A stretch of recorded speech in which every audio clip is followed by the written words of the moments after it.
What's up, YouTube? This is the Mermail Master coming at you from the Team Time Riders YouTube channel with a deck profile from Kevin Lim. And today he's going to be profiling what? DDD. DDDs.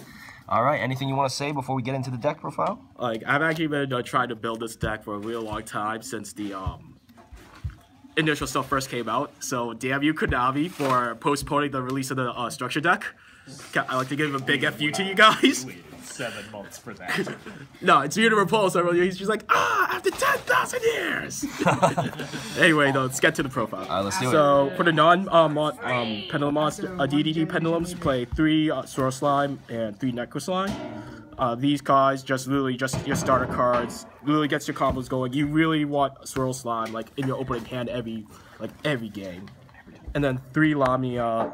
Lamia is just a tuner. She literally just extends the ceiling of your play so much. Like, you pretty much bring her out like at least 3-4 times a turn, and she just makes your plays go off the walls. Oh my god, she's nuts. Now for the pendulums, you actually barely pendulum summon this deck. Play 3 Kepler, because it's pretty much Rhoda gets you to your Rhoda. 3 Copernicus. Copernicus is pretty much just like a Foolish Burial. His pendulum skill effect is pretty much booty, but he's just there because one of your combos you can actually he's a big part. He actually plays a big part in one of your combos. 3 Ragnarok. Ragnarok's like one of the best cards in your extra deck because you can actually use him for use both his pendulum effect and his monster effect in the same turn. And then I only play 2 Thomas. I was originally running 3, but this card is, you really don't want to draw it, to be honest. And then one Orthros. Orthros it's kind of like your eccentric Archfiend. Yeah. And then last but not least, 2 Maxi, because you want to go, in case that you do go second, you do have some way to defend yourself. Nice. Now for the spells, 3 Gate, it's your Rhoda. 2 Swamp Kings, because I'm playing Desires, and you don't want to banish one of these and then just like crap out. That rich DDD deck. I play 2 Alert. Testing it out at 2. I'm testing it out between 2 and 3. I honestly don't know what the the most optimal ratio is. I'm testing 2 out for now. I kind of do want to bump it up to 3. 2 Desires. I personally don't think that 3 is necessary for this deck. 2 perfect. You see it a lot, and I don't really miss the 3rd one for this deck. As the very first man who ever got on the Desires Wall of Shame, I will say that this is one of the decks where Desires is actually needed. Yeah. As much as it pains me to say it, you have to have Desires in this deck. Yeah, Desires just makes this deck work, but I feel 2 is good for the deck, not 3.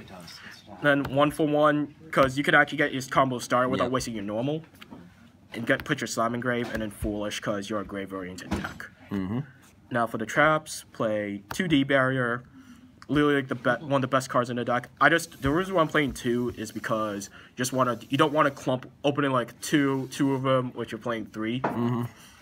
2 Strikes, because Strike just deals with established boards. Dark Contract with the Witch, because it's Raigeki Break. And another thing is that some people don't know this but if your opponent is gonna try and ram over your DDDs, because they're all fiends, during your opponent's turn, they all gain 1,000 attack. Very strong. And we all know people who play Yu-Gi-Oh! Barely read cards. So. Yeah. And then 1 Vanities, because Vanities is literally a staple of this format that should be banned. I agree. So that's it for the main deck's 40 cards. And now for the extra deck, the extra deck's still in the process of being finalized, but this is what I have for now. I play 3 Genghis. Oh, 3. You need at least 2. I've seen myself actually needing the 3rd one every now and then, but you need at least 2 definitely. I'm just testing the 3rd one out. It has come up just for the Synchro plays really. 1 Dark, pretty much it's like Prime Material Dragon for those who know what that old card does. 1 Beowulf. Circuit Heavy Storm, pretty much it's like a little like Oricalc where you mix all your DDDs pierce. And he's also level 8, so you could go into Harbinger. And not a lot of people play this. I'm playing it, just testing it out, is the one Oblivion King Caesar Ragnarok. So the thing is that he needs 2 DDDs to be made. And you can't use like Necro Slime or whatever, because they can't be counted as DDDs. So the only real way to get him out is with a Swamp King. But this guy can really put in work, because especially here, we have a couple people playing Cosmo, so whenever he attacks, he doesn't target for his equip effect, so you can actually take the Cosmo ships. Dang. I didn't even realize that, but I've lately found him as a great miracle fusion. Yeah. Once you've exhausted all your other DDDs. Oh no, definitely. He's like your oh crap button. Yeah. So that's why he's there for. I actually like him, but going in the future, I probably might keep him. But like I said, this is like a first draft ability extra deck. Now for the Synchros, you literally can go into all of these in like 2 turns. So one formula, you actually make them a lot. Hyper Librarian for one of the combos. Gus King Alexander, you make him all the time because he's like one of your main combo pieces. Ramps you up. Meteor Burst. This is how you can actually get into your one of your combos. Can actually get use Ragnarok Pendulum Effect. You make him get Ragnarok out, and then you could literally he's one in one of the combos you could actually use him to Meteor Burst to get into your Crystal Wing Siegfried Harbinger play. Speaking of which, Siegfried, him and Emptiness is literally just like Royal Pressure. It's like Royal Pressure Trap Stun days. It's broken. It's dumb. In all honesty, like I said before, Vandy should be banned. Crystal Wing, because this deck can literally make shit out Crystal Wing turn 1 easy. And Omega, because Omega is literally like one of the best generic level 8s. And then for the Xyz, one Kali Yuga. So Kali Yuga, he pretty much just says "fuck you" to all effects on the field when he's summoned. So they have to go Solemn Warning, Solemn Strike on him, or your opponent can't activate any of the back rows. But he's also another Heavy Storm as well, and his Heavy Storm can be done during your opponent's turn as well. This is so broken. Yeah, and then Hope Harbinger, because he's like the best generic rank 8. Yeah. And that's it for the deck. I'm still in the process of working with the side deck.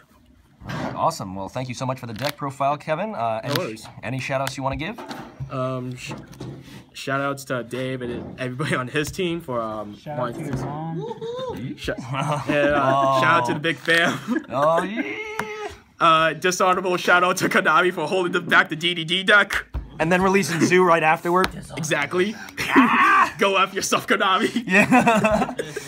But in any event, thank you guys so much for watching the video. If you liked the video and want to see more of Kevin, please remember to rate, comment, and subscribe. And this has been the Mermail Master with the Team Time Riders YouTube channel. Another shout out to Kevin as well. And we're signing out. See you guys next time. Peace.